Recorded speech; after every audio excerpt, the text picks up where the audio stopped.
So, Ian, how are you doing? I'm a little tired. Yeah, I got plenty of sleep last night, that's but good. the stress mostly. Yeah. Yeah. So, is that what brings you in today? Stress or is there something else? Yeah, it's a mixture like stress, anxiety, Sure. school, Sure. work. So, what factors do you think contribute to your stress? Oh man, where do I start? So I've been working like 35 hours a week lately, Okay. which is like insanity, especially in full-time college. And Yeah. then I'm also in the creative team practicum with James River, which is basically we are in like the video editing and like studio part of James River Yeah. Church. And so there's a lot of like late nights and spontaneous like messages. It's like, hey, be here this time tomorrow, or hey, be here in like 5 minutes, And it's like totally throws you off balance. And I love that part of it because it's just like so random. And then I also have a film internship outside of James River Church. And so it's just trying to balance my entire life and paying off tuition because I'm paying out of pocket as well. It's just very stressful and it's just not fun. So it sounds like you've got a lot on your plate then. I have loads on my plate. It's not fun. Yeah. So how do you think you're handling it? All the stress? Most days I think I'm doing all right, to be honest. I think that I'm in a family that where stress is kind of a normal thing. We're always used to being like stressed out. I was raised on less than $15,000 a year. My mom made nothing basically, and we made it just fine. A lot of thrift shops, a lot of gardening and raising our own food. Saved us a lot of money and not going out to eat and all that other fun stuff. Yeah. So it sounds like you're used to being in a stressful environment. I am very much used to being in a stressful environment. I think that's the phrase. Yes, it sounds good to me. Sounds great. Yeah. So, do you think that environment has affected how you live your life now?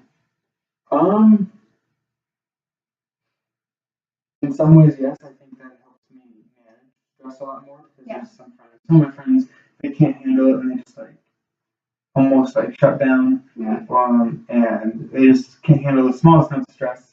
Whereas I'm used to it, even though I have my moments where I do shut down and I just don't know what to do. I can manage it better, I'd say. So you're very resilient. Yeah. I would say very I'm determined. Very determined, resilient, hard-headed. I'm gonna get it done. Get through it. Yeah. And independent, I'm assuming too. Yes. I am independent. I like to do things. I'm weird. I like to do things by myself, but at the same time, I also like to be part of a team. Okay. It's weird. It depends on the situation. So, do you think you mostly rely on yourself or others? Ooh. I think I rely on myself a little too much. Too much? A little too much.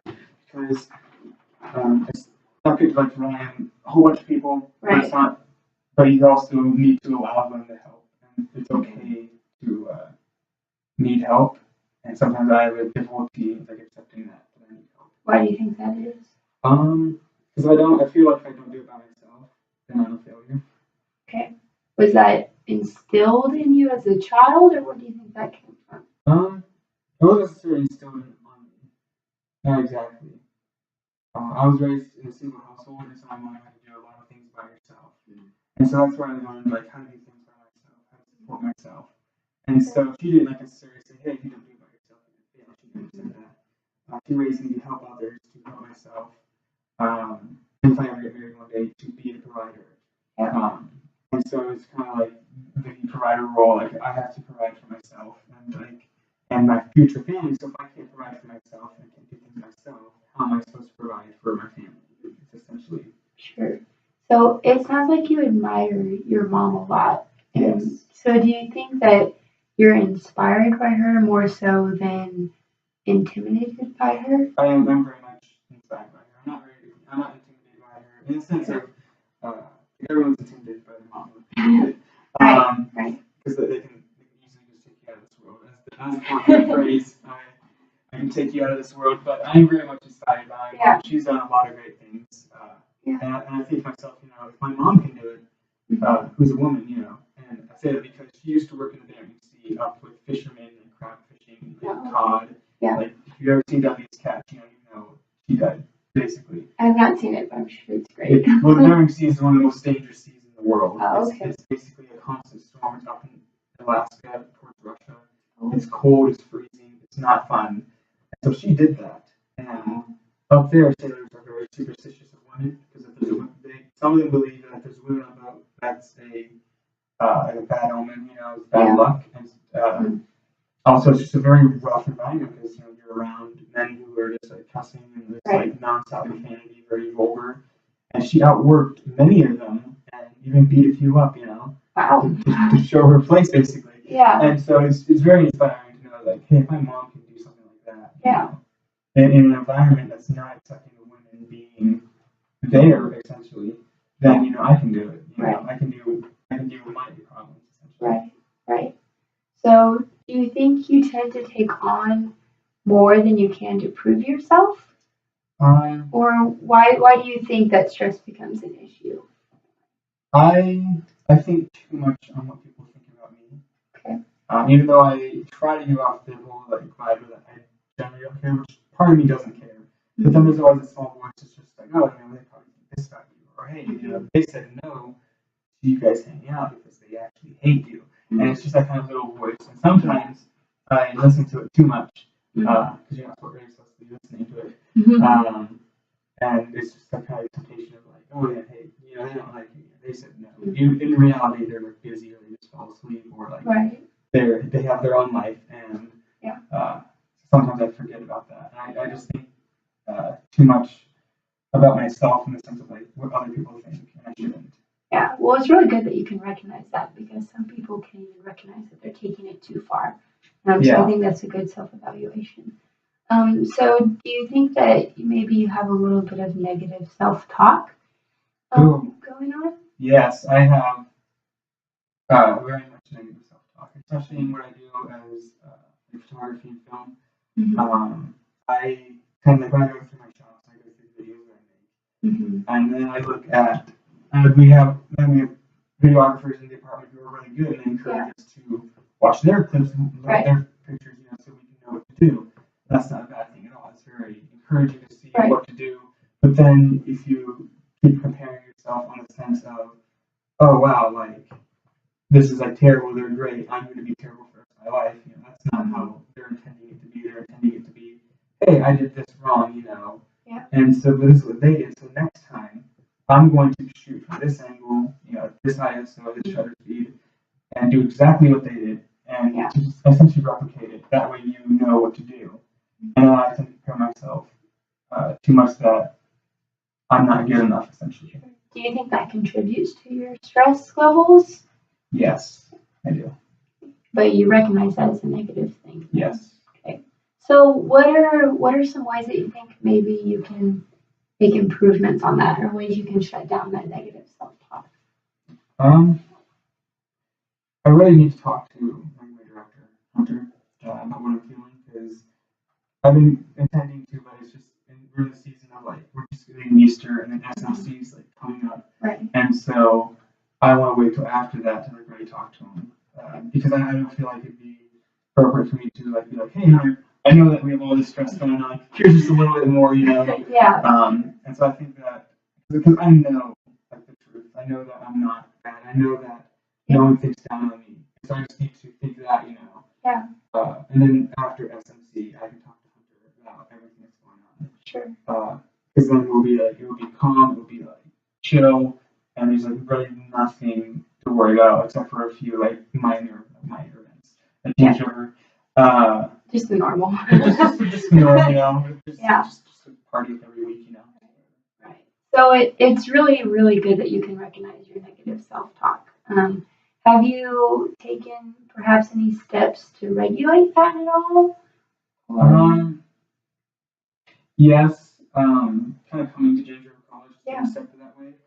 Because I was very negative through high school, and then I had a teacher who encouraged me to attend James River College, and I was like, okay, yeah, sure, And I wasn't really going to do it. And then she gave my name to Pastor Dustin, who's the recruitment director for James River College, and he would not stop calling me. He called me like every week, forever, and then like he quit for like 3 weeks, and I was like, finally, I broke it. And then like, no, that was just the eye of the storm, As soon as I got back from Washington, because I had stuff to do up there, like he calls me. He's like, hey man, I've noticed you just haven't signed up. I know you haven't like come by. Like, what's going on, you said you do it.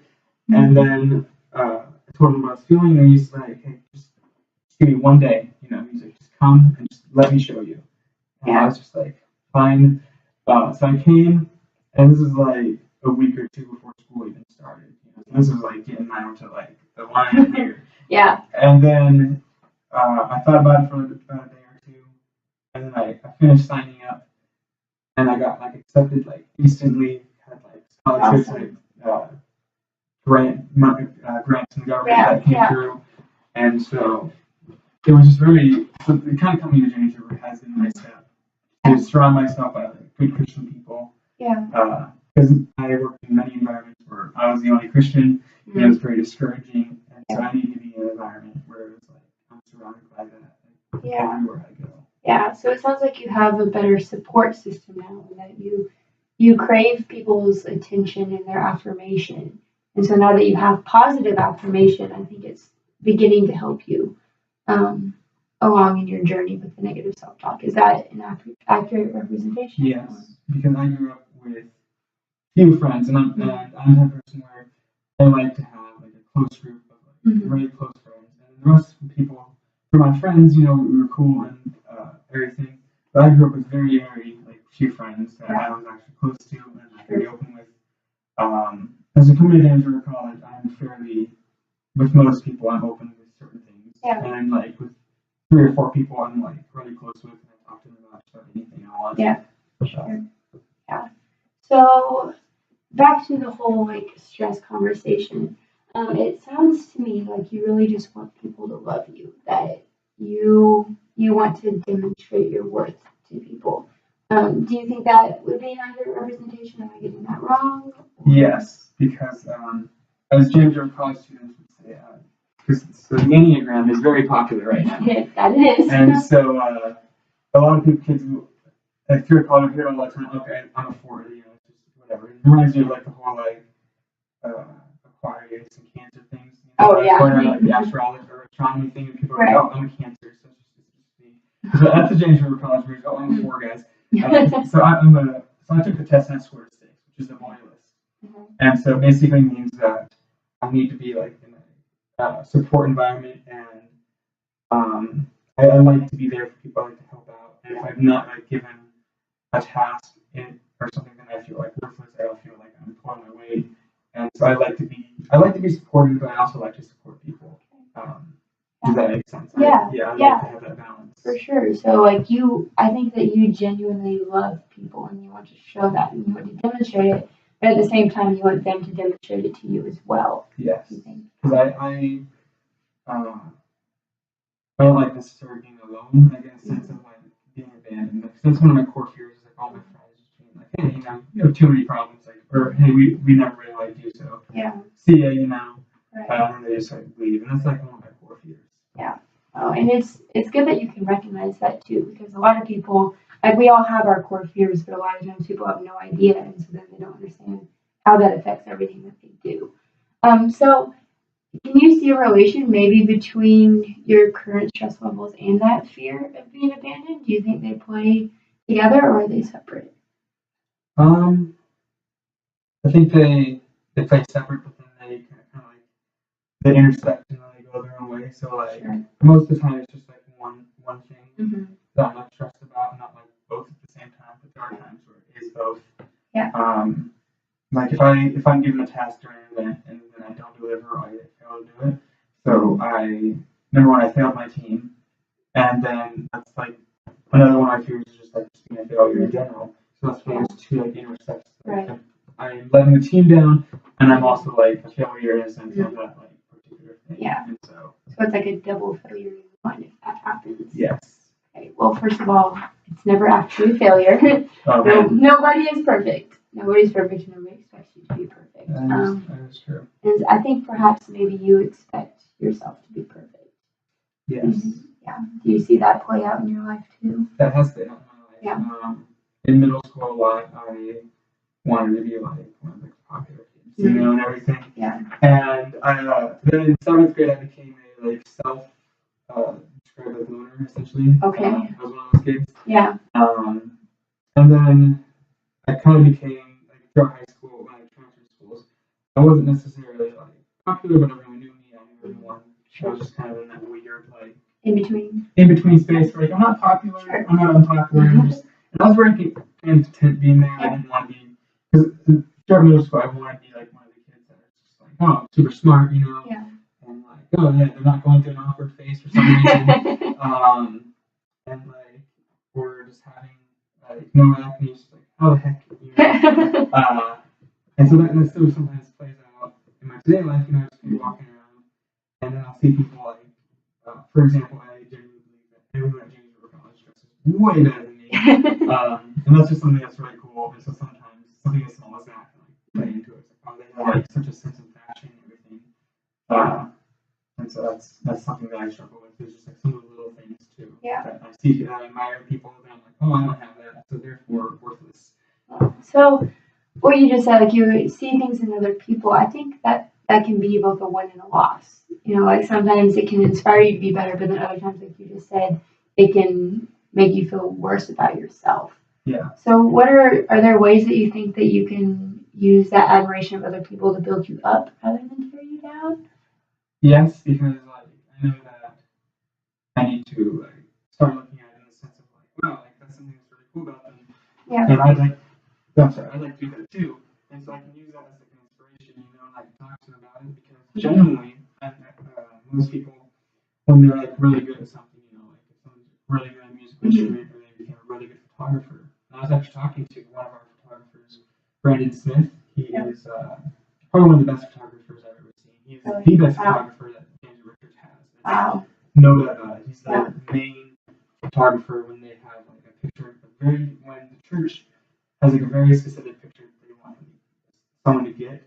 Brandon Smith is the guy that they'll talk to because he can do it, essentially. And so I was talking to him about like, hey, how do you get so good? And he said that, well, for every 40,000 bad pictures I had one decent one. Wow. And so essentially he said that everyone like goes through that phase. And he said eventually if you just keep practicing, you'll start taking like less and less crappy pictures, and you just need to get out of your phase of taking bad pictures because that's what everyone goes through.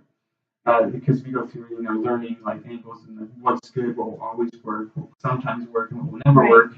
And so just like seeing his journey, because he says, and he'll tell you freely that like, he was terrible at photography at the start, and now he's just through hard work and dedication, he became good. And so I know that I tend to look at people and I look at the one good thing, you know, that they have going for them, but then I don't look at the pain that they went through, the struggles, and everything to get there, you know.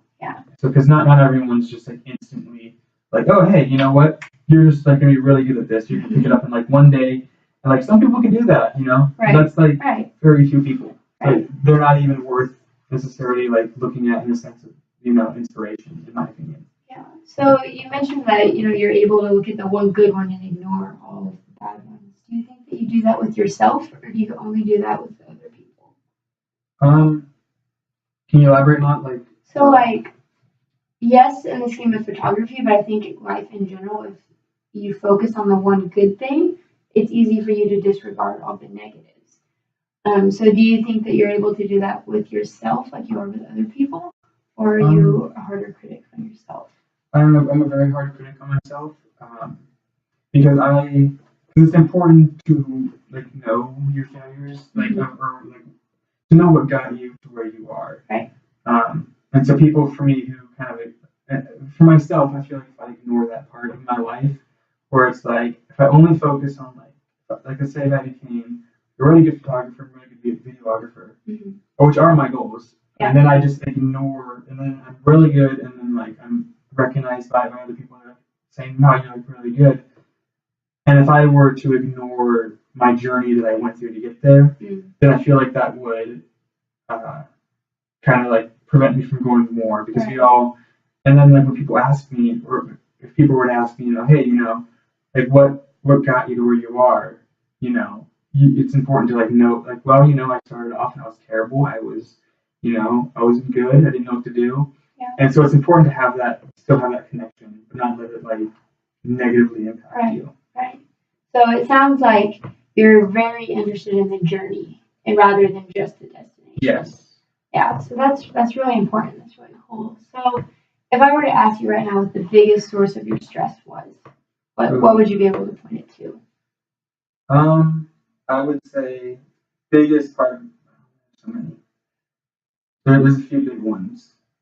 Would you say it's a combination of different things, or is it's like just small combinations that make up one big one. So like a very minor one would be tuition payments. I'm paying out of pocket, so it's very stressful. Yeah. And yes, I do have a fairly decent job for being in college. Right. And also Evangel is changing their payment plans. So instead of 4 small or big payments, you can do 12 small ones. I didn't know that. It's very Good cool. To know. And so hopefully, depending on how that works out, I'm gonna look into it. Yeah. That could really relieve a lot of the stress. But that's something that I can manage fairly well. I can see myself managing it because I get paid and then I give the money to Evangel and then the problem goes away till next month. Exactly. And then another one would just be like, not so much anymore, is this things that are very minor. Is academically. So I'm a person where I tend to work twice as hard to get half as far. Oh wow. Okay. And I do feel that a lot, and that plays into being a photographer and cinematography, and just being better at editing and everything. Right.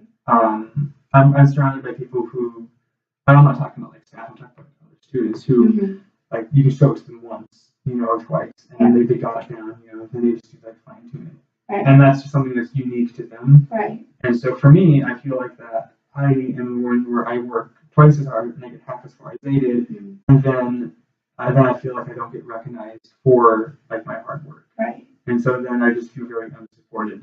So that one would be like the biggest issue, where I just feel unsupported, even though I know I am supported. If that makes sense. Sure. So what is it that you think makes you feel that way? Even though you say it's not true, you still feel that way. So what is it that you think contributes to that? I think that maybe I haven't had like a good, like from people who are like in charge and like really above me, like tell me like, hey, you've improved in this area, you've done this well. Like I've had like some of the staff in the back, like say, hey, I've been noticing you've been doing it a lot better. And I was told that yesterday by our graphic designer. He's the main person who edits all the photos that gets posted in the gallery photos and everything. He told me, he's like, hey, I've only been here like 2 months, but like I can already tell you're getting like a lot better. Oh, that's awesome. And that meant a lot. Yeah. But then I would like to also hear that from my director, kind of because he's like the person that we all like look up to because he's done it all. He knows basically everything. Right. And so to hear that from someone like who's at the tippity top, I think is maybe what I'm missing. But at the same time, I feel like I don't want to hear, because then I'll just look for another like excuse to not be happy or not be content. If that makes sense. Yeah. Could you elaborate on that last part a little bit more? Like what part? Like then, if you got the affirmation, then you would just find ways to keep going. Yeah, because it's kind of like in human nature, like. It's like someone who is in a high position says, hey, you did really well, I'm proud of you, and we say, oh, hey, that's cool. But then I fear that I'll be looking, I would want more essentially, or be like, hey, I want, like, if that makes sense. Like someone higher up than my director say, hey, you're really good, and I feel like that is something that's just very negative. Yeah. So I think that kind of relates back to your journey analogy earlier. Like you recognize the small negative things that got you to the positive. And so I think it can kind of relate in the sense of you also want all the good things to keep building up to get you to your highest position, but you're also scared of that at the same time. Yes. Why is that? Why do you think that you're scared of just continuing to climb? I think it's because like the higher you climb, the longer the fall, and that relates to failure in my life, and so I don't want to be like a failure, which is funny because I'm going into an industry where failure is how you learn everything. Right. Being in the creative field, you're going to fail basically every day almost on some things, and but I know it's a common like thing to have because this person I'm interning with, he's a local filmmaker in Springfield, Missouri. He even graduated from Evangel. And so I asked him, like, what he held a master class at James River College for us. And it was probably the best class I ever took. I loved it. And so at the very end, he had open questions before we left. And I asked him, what is the one thing that is preventing you from growing more? You know? Wow. And he said basically the exact same things that I fear. He said that he fears, a lot of times he feels like what he does is just like kind of crap. He doesn't like it, or he feels he can do better, and so he tends to like have that like negative impact on him in the creative field where he knows he can do better. He just hasn't gotten to that point yet, and he just needs to keep on working at it. Essentially, so it's just the whole like it's the creative process basically. Yeah. So, just from your own point of view, I wanted to hear what are some different ways that you think you could help manage your stress? Because a lot of what I'm hearing is that you're seeking approval from others because you crave for that affirmation. Yeah. So, what is it that you think could help you maybe get over that, or maybe even earn it to help relieve some of that stress?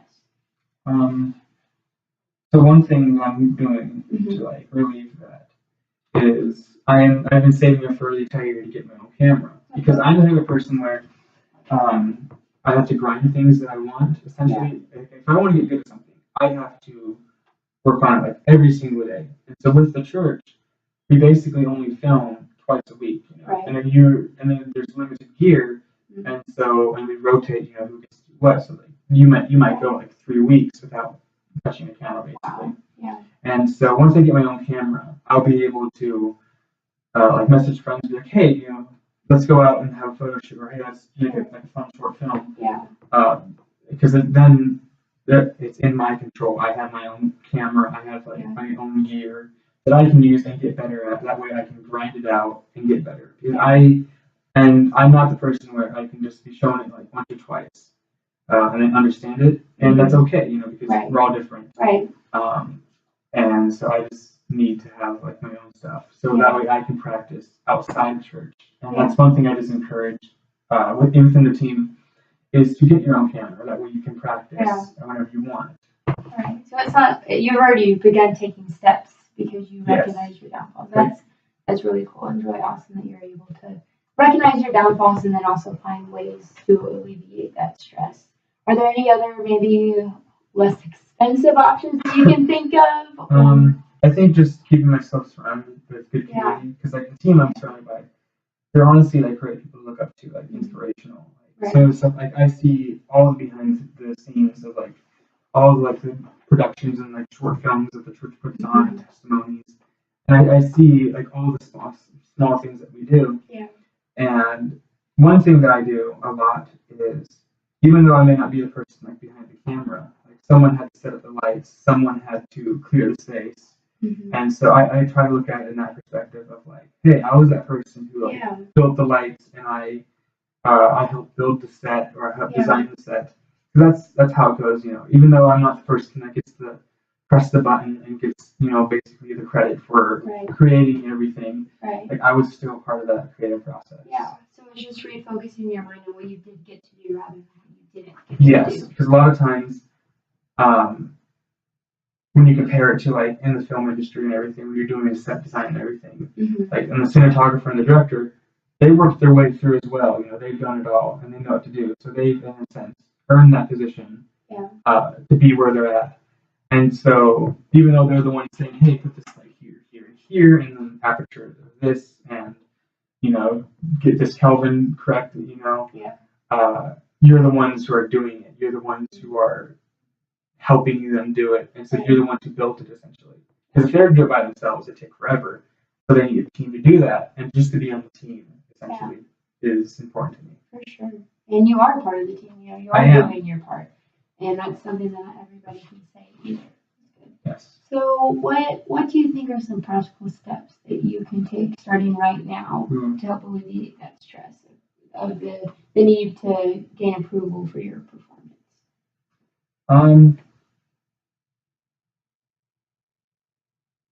I think that's the main one would probably just be like prayer, essentially. Just being content where I'm at, even though I hate it when people tell me that. They're like, hey, you just need to be content where you're at. And I'm just like, no. And also, I just, because like, at the same time, like, I do seek a lot of approval. And but there's a fine line between seeking approval and then seeking constructive criticism. So I try to focus more on constructive criticism. So I try to get with either our graphic designer for photography or just one of our videographers with the video work, and then I tell them, hey, this is what I shot. Like, what did I do wrong? What can I do better? That's good. And so what they'll do, Jared, he's our graphic artist. He's been very good with my photography, essentially, where he'll look through my photos and then he'll like tell me, hey, this is what I would have done. This is what the church is looking for. This is what, essentially he helps me a lot. And so I really appreciate that. Yeah. And like, not a lot of people do look for that criticism because not a lot of people can handle it, and their automatic response is defensiveness. And so it shows a lot of your maturity that you're not only accepting of it, but also seeking it out. Yeah. So I think that says a lot. And so, yeah, I'm accepting of it. But a lot of times, what's fun when you're in like the photography and cinematography world is you can take constructive criticism, but at the same time, you can also defend what you did at the same time. It's very, because basically, one of the questions is that you're going to be asked when they review your stuff is, what were you thinking? So you do get to defend what you're doing. You say, well, I was doing this because of this, and this, and then they say, okay, but why did you do this? You know? And so it's basically you have like not necessarily an argument, but you do. They ask, hey, what were you thinking? So I can tell you why you're wrong, and what you should have done, basically. Right. Interesting. So you got the pros and the cons from it. Yes. At the same time. So do you like being able to defend yourself in this sense, or do you do it on the spot? I like being able to tell people what I was thinking, essentially, instead of them saying, "Oh, you did this wrong," and then because I like detail, so when they ask me, "Hey, like, what was your goal?" Like he was going over some photography with me that I was taking in the Soulset Free booth because I wanted to get some stuff, and so some of the pictures there was like few context, and he's like, "Okay, what were you thinking?" And I was like, okay, well, they were both wearing Soulset Free shirts. They weren't wearing a church, they were wearing a shirt. And then there's Pastor John's book in the background. I just really wanted to like kind of get the context of like, hey, it's like Soulset Free, there's the book, they're happy, Right. And he goes, okay, you did all these things right, like my color, my lighting, and everything was right. And then he says that, but there's just not enough context. What are they looking at? What are they doing? Why are they, smiling, essentially. And so you get to like say like, hey, I was trying to get this across, and then they'll say, well, this is what you need to do, and then you go out and you try to replicate what they said, and then they'll either say, hey, you did great, or like, hey, you need to like come in from this angle a little more, do a little better, essentially. So it's just constantly finding ways to improve. Yes, because you can always improve in everything. Essentially, there's always just always something you can improve in. But there's also a stress that comes with that as well. Because when you're stuck in that repetitive state of just like you've been in the same place for a while now, and sometimes what was it? Like, you don't know what you know. So sometimes you know what is holding you back, but sometimes you don't know what's holding you back, and then knowing you don't know what holds you back is very stressful. Okay, yes. I see where you're going with that, Yes. Yeah. So what do you think your stress-free life would look like, or at least a less stressful life? How would you envision that right now for you in this current phase of life? I think an environment where I am. Well, first off, no tuition payments. That'd be amazing. And so if I could have like, are you asking my ideal like stress-free life? Yeah. So ideally, I would love to like not have a job and not have to worry about tuition payments, anything like that. That way, I can dedicate more time to the creative fields and focusing on honing in my skills. Because my job does interfere with that. It's like, hey, there's a shoot, you're gonna get great experience. So it's like, oh, I have work first. And then it's like, well, what time do you get off? Oh, I don't get off till midnight, And so it's a lot of having a job, even though it's a blessing, it's also like a deterrent. Because it adds more stress because it's just like one more thing you have to worry about and do. And then and I think that just getting better at what I do essentially would make me better. less stress. Yeah. So you said earlier that you're working 35 hours a week. Yes. Do you think that all of those hours are required in order to meet your tuition payments? They were before the Evangel released their new tuition plan.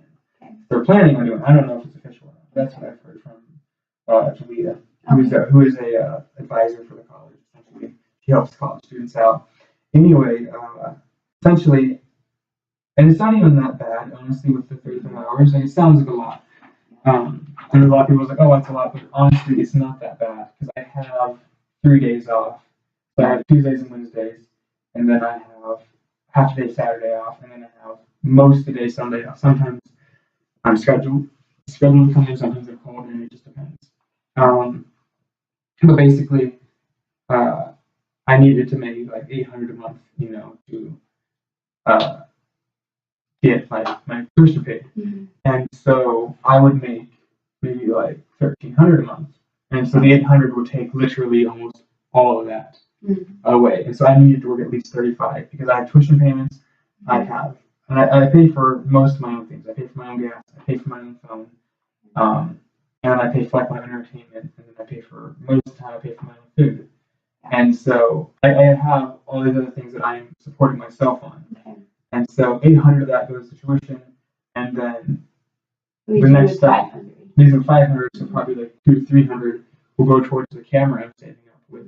Okay. And then that will leave me maybe 100 to 200, depending on how things go, for gas, phone, food, and then just general savings, just a little bit, keeping a little cushion in my checking account for something that's unexpected. Sure. It sounds like you have a really good grasp on your personal finance and budgeting well and just being smart with your money. I'm decent at it. I could be better because sometimes, a few days ago, I was kind of sad and not really happy. And so I went to Walmart, which you should never do. And I bought something, which I didn't need it, but at the same time, I could have waited. It was something that I needed, but also it was on sale, and so I was like, oh my gosh. So I was at this conflict. So I ended up buying it, and even though I'm very happy with my purchase, at the same time, I'm like, I could have waited 2 more weeks, to get that. So, an impulse buy like that, do those happen often, or is it just once in a while? It's every once in a while. It's just kind of you just never go to Walmart when you're hungry or sad or mad. Because then you just end up buying something to temporarily give you happiness. Yeah. So it doesn't sound then like work is your main stressor, but it does spill over into your stress of it getting in the way with your other main stressor, which is the work that you do with your creative team. Yes. So you get frustrated when it overlaps. Yes, because I feel that is held against me in terms of giving more responsibility. Sure. And I feel and I'm not trying to say that in a negative sense, but when they're trying to figure out who does what or who can be where, they're not saying, oh, Ian is work, he's not dedicated to us. It's hey, Ian can't do this because he has work and he has stuff he has to pay for. And they know that. They are very accepting of that. They understand that. But at the same time, I don't like that holding me back. Yeah. Do you think that there is a foreseeable way that you can help ease that overlap right now?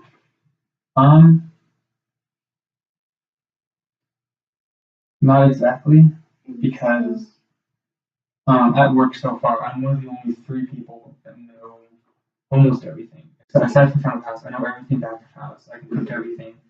And so I'm one of 3. And we're trying to get more people trained and hired, but people just keep quitting. And so essentially I'm at work a lot because it's not necessarily I need or want, because I have obligation. I can't let that team down too. So I have to uphold that team as well as my other teams. So again, it's your fear of failure is kind of split both ways. Yes. So how would you like to be different a week from now?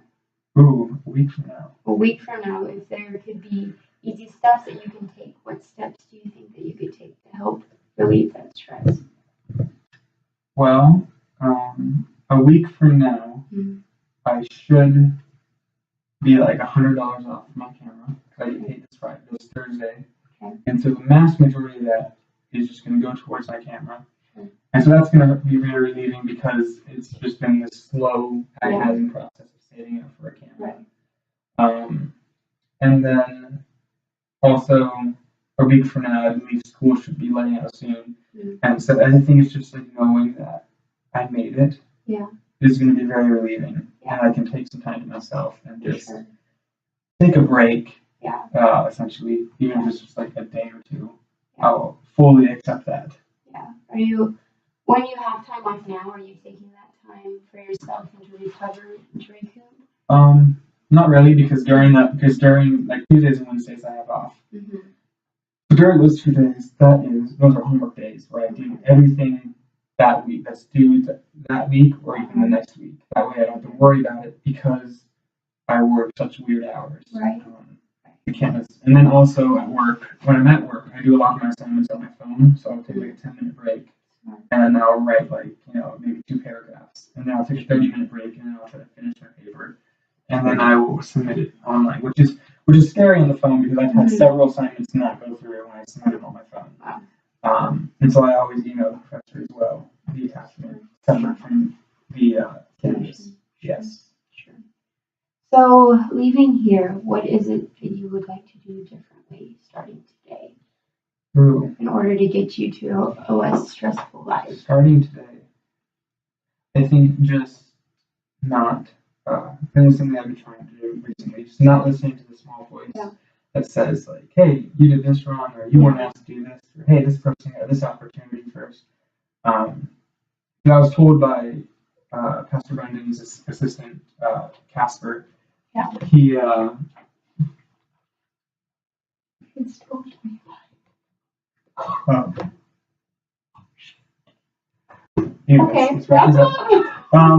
He basically told me that to keep doing what I'm doing, keep working hard. Because I'm on. He says he believes I'm on a cusp of a blessing, of a miracle, and so having that is just encouraging. That someone else kind of sees that, and they see my struggle, and so knowing that I'm not alone is basically like what can help me. So it sounds like your biggest issue right now is that your thinking process rather than the actual work that you're doing.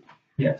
So leaving here, you want to switch your mind to a more positive mindset, and rather than being so critical on yourself, building yourself up in the areas that you are doing well, and even in the areas that you're improving.